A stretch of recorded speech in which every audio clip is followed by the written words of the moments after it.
सुधाकर बडगुजर म्हणजे नाशिकची शिवसेना नव्हे असं संजय राऊत म्हणतात। एखाद्या व्यक्तीने नाराजी व्यक्त केली म्हणजे ती फाटाफूट नाही। सुधाकर बडगुजर यांच्या नाराजीवर संजय राऊतांची ही प्रतिक्रिया आहे। अहंकार निर्माण झाल्यावर अधपतनाला सुरुवात होते असंही राऊत म्हणतात। तर हे म्हणजे नाशिकची शिवसेना नाही, ते आमचे सहकारी आहे। एक लक्षात घ्या, ज्या क्षणी एखादी व्यक्ती काही निर्णय घेते त्यानंतर आम्ही बोलतो, या क्षणी ते शिवसेनेमध्ये आहेत। मीडियातून ज्या बातम्या येतात तसं नाही। एखाद दुसऱ्या व्यक्तीने नाराजी व्यक्त केली म्हणजे संपूर्ण शिवसेनेमध्ये फाटाफूट आहे। व्यक्ती म्हणजे शिवसेना नाही। सगळं काही माझ्या मनाप्रमाणे होईल या भूमिकेत काही राजकीय लोक असतात, कार्यकर्ते असतात, पण पक्ष हे संघटन असतं। पक्ष कोणाच्या मालकीचा नसतो। एकनाथ शिंदे शिवसेनेमध्ये पण ते नाराज होते, आता फडणवीसांसोबत नाराज आहेत असं राऊतांनी म्हटलंय। अशा व्यक्तींना आजारपणावर कोणताही उपाय नसतो असंही राऊतांनी म्हटलंय। राज्याच्या राजकारणात अजित पवार फक्त नाराज दिसत नाहीत असंही संजय राऊत म्हणालेत। अजित पवारांचं हे कौतुकास्पद स्किल आहे। संजय राऊतांचे हे कौतुक। उद्धव ठाकरेंसोबत अजित पवार सर्वाधिक खुश होते असाही दावा संजय राऊतांचा आहे।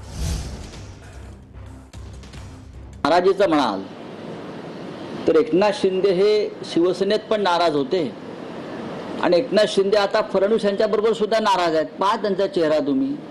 अशा व्यक्तींच्या आजारावर कोणताही उपाय नसतो।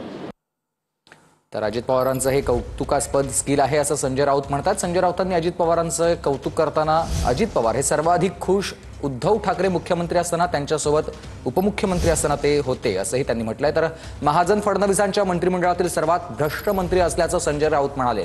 गिरीश महाजनांच्या कार्यालयात अभिषेक कौल कोण आहे असा सवाल संजय राऊत यांचा आहे। महाजनांच्या कार्यालयात 350 फाईल अजून पडून आहेत असेही संजय राऊत म्हणाले।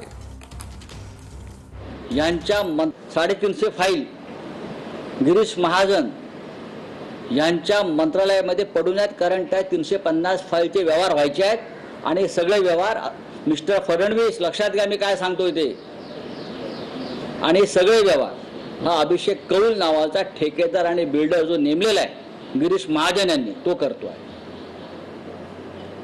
माझ्याकडे फडणवीसांनी मागावं, मी द्यायला तयार आहे, पण मला माहिती आहे तुम्ही कारवाई करणार नाही।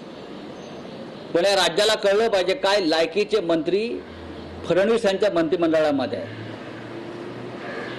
देवेंद्र फडणवीस यांनी जे त्यांच्या भोवती साधू संतांचं महामंडळ जमा केलंय त्यातले एक साधू संत गिरीश महाजन।